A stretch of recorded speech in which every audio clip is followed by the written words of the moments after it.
Contrôle technique automobile. Le contrôle technique des véhicules est obligatoire depuis 1992. Il a permis d'éviter de nombreux accidents de la route dus au mauvais état des voitures. Comment ça marche? Qui est responsable de la qualité du contrôle? Explication.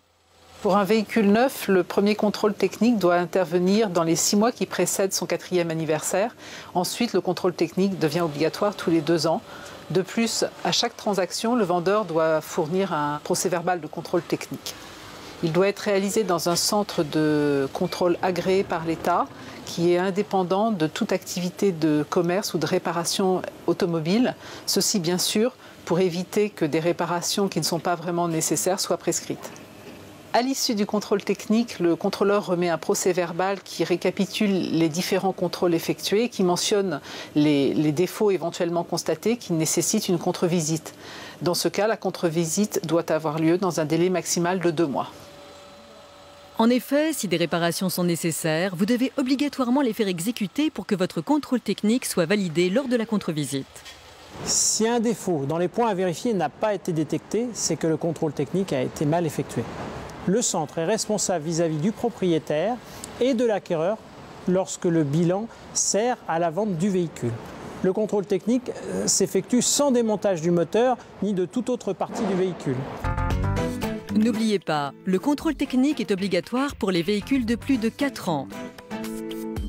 Il doit ensuite être effectué tous les 2 ans. Il est obligatoire pour la vente du véhicule. Pour revoir l'émission préparée avec l'Indecosa CGT, rendez-vous sur conso.net.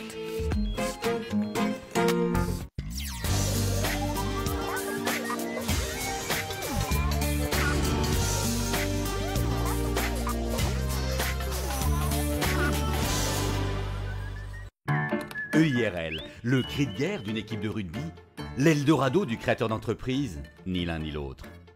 EIRL, c'est l'entreprise individuelle à responsabilité limitée. Jusqu'à maintenant, le chef d'entreprise individuel est responsable de ses dettes sur la totalité de ses biens. En cas de faillite de l'entreprise, son patrimoine professionnel, mais aussi ses biens personnels, peuvent être saisis par les créanciers. Une vie qui s'en va en fumée. Dans le pire des cas, le chef d'entreprise peut être dépossédé de sa maison, de tous ses biens, avec les conséquences matérielles, mais aussi sociales et psychologiques.